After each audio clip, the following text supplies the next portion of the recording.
told myself mentally that this movie was going to be the top 10 of the year. Did I jump the gun?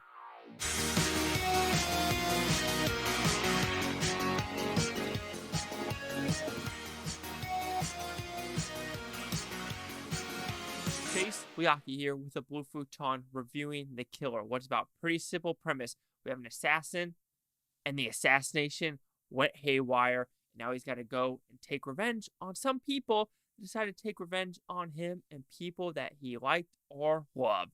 So, did I like this film?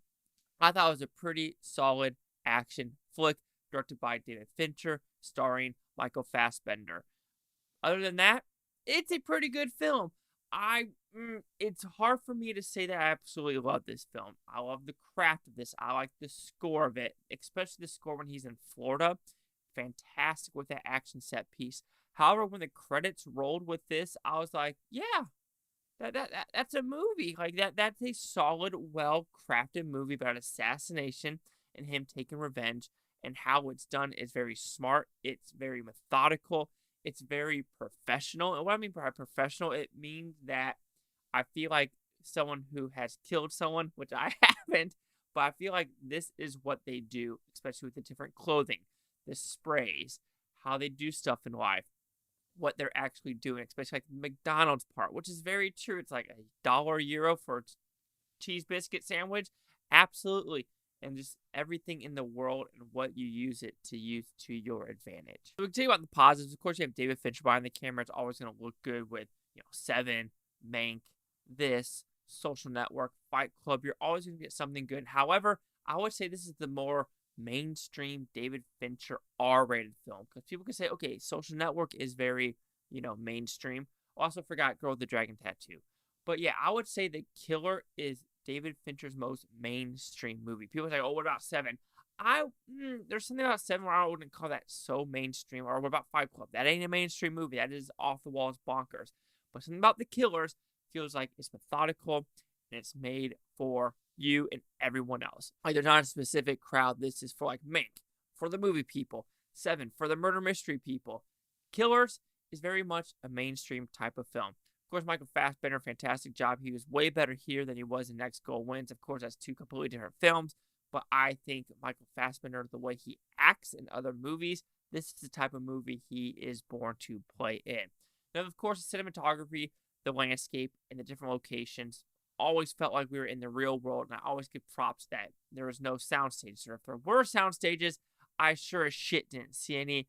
And there's no way there's sound stages. No freaking way. That's all I'm going to say. So like I said, it's a technically well-made film. It's a technically watchable film on all levels. However, the biggest negative for me is when the credits rolled and when I said, oh, the movie's done, I don't know how much I'm actually going to remember. And that's really unfortunate with a movie like this. I was so high hoped for. I was like, this is going to be top 10. This is going to be an Oscar-nominated film. Director. I had this at the beginning of the year.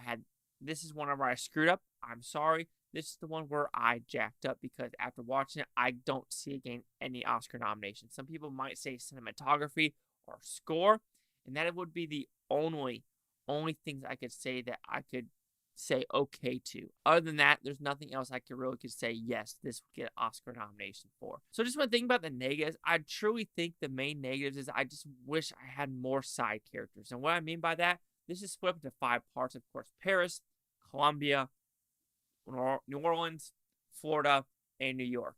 And each of those spots, you get these side characters that are maybe 10 to 15 minutes max in the movie. Of course, the first one is the assassination. The second one is where he realizes, oh shit, something happened to him. Third one, the lawyer, if you want to put it that way. The fourth one and the fifth one are the 2 people that did the stuff in Colombia. Sure, but I understand that they are assassins, but I wish more depth was with each character. Like, yes, Tilda Swinton did a fantastic job in her role, but I just said that's a fine role. The person in Florida, I know he was supposed to be this crazy motherfucker. Sure, he's a crazy motherfucker. The lawyer who was in charge of it and the assistant, sure.